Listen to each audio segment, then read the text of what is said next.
cyber crooks could use these new functionalities to get information from customers. So if you work from the beginning, you can implement some measures, some mitigations.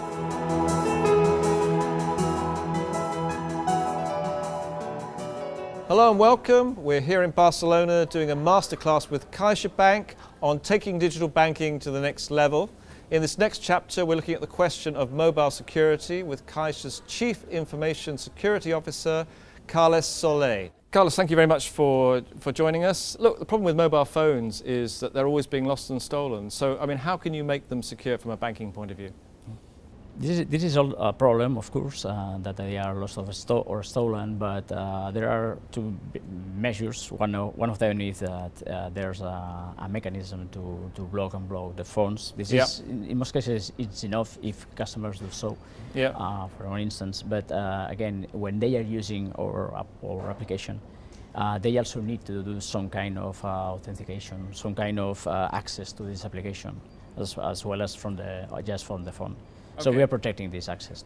Customers have to do something, and the customers don't always do something. So how do you educate them as to behave in the right way and take care with their phones? We use awareness programs throughout the offices, branch offices, and one of the main premises here is to be aware of any strange behavior or something that could entice the customer, for instance, to install an application to the mobile phone that then would derive to a compromise of that. So as far as we have seen, the problem is not the lost or stolen phones. Here is very controlled, but how those phones could be compromised using social engineering. And all the research is that actually it's millennials or young people that are the least protective of their phones and are more careless with them, and that's the actual target market for the mobile, isn't it? So is your education aimed particularly at young people? Not particularly to young people. Young people perhaps are careless about some information that they share with others and with their friends, their companies, but are very aware of protecting their phones, for instance, to their parents if they are at some age, or other partners. No, so you have to convince them it's not their parents they need to worry about. It's actually the criminal fraternity. That's true. That's true. This criminal potentiality. So and in the mobile phone environment, as I've said, almost every kind of attack begins with enticing the user to do something, some action. Usually to install an application that seems innocuous, but then or give out their password in some way.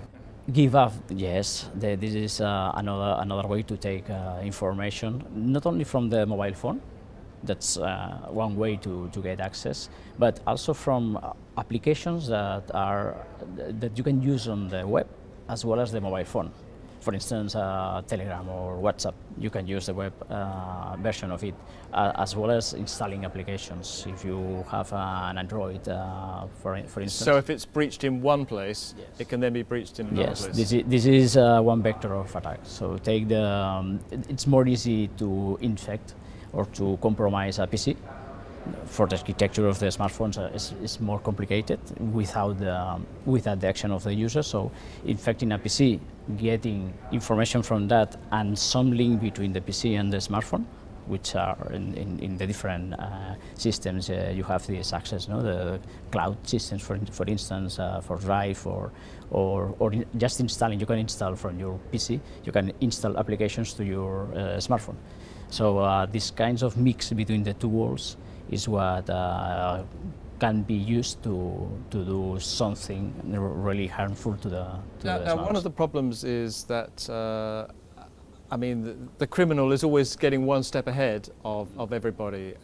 So if you're in security, how is it you keep up with the latest ideas that they've got in terms of attacking either phones or the computer? Yes, something that we do in the department here in CaixaBank is to have a cybercriminal mindset, which means that we analyze and we work very closely collaborating with business and development teams when a new functionality for an app, for an application is just conceived. It's not just developed, but just conceived. For instance, to pay peer-to-peer, to use social networks to access to your financial data. So when this initiative starts, we work together with those teams, and I have people in my team that thinks ahead and thinks as a criminal, no? Right. How those cyber crooks could use these new functionalities to get information from customers. So if you work from the beginning, you can implement some measures, some mitigations, and when the final product, the final application. So this sounds a bit like a hackathon, where you have everybody together trying to hack phones. But doing so internally. Yeah, in a controlled environment. In a controlled environment, and but not only when the application is yet developed and ready for production, but at the initial phases of that. Just it's a conception. It's something that has been thought by the business. There you can think about risk scenarios, and when developing and implementing that, you could understand very well and protect those applications. So at the end of the day, when we've done all this, can we say that the mobile is less or more secure than other channels? And what's your feeling about that? It's much more secure, but let me explain that. So the mobile environment, especially the architecture that works in the smartphones, permits the different applications that you have there, the app ecosystem, to protect themselves. If you understand very well the architecture of a smartphone, you can really put in place many mechanisms to protect this application from the others. So not giving permissions to them, allowing the same application to self-protect if the mobile is compromised, etc. You need to implement them, of course, and know how to do that in a proper way. But you could protect much more easily than in a PC. Right. In fact, the PC, the traditional PC world is evolving to this kind of architecture. So the new smart PCs, the new systems. So the PC is catching up with the mobile phone. Yes, but the problem is in the PC world you have the legacy architecture and the attack that was done. WannaCry. Yes, WannaCry. The WannaCry, nowadays it's not. It could not happen to a massive number of phones. The phones you need to attack one by one, which is very different. Okay. And as I've said, you need to entice the user. It's more difficult to attack them. Carlos, thank you very much for making us feel a bit more secure. Thank you.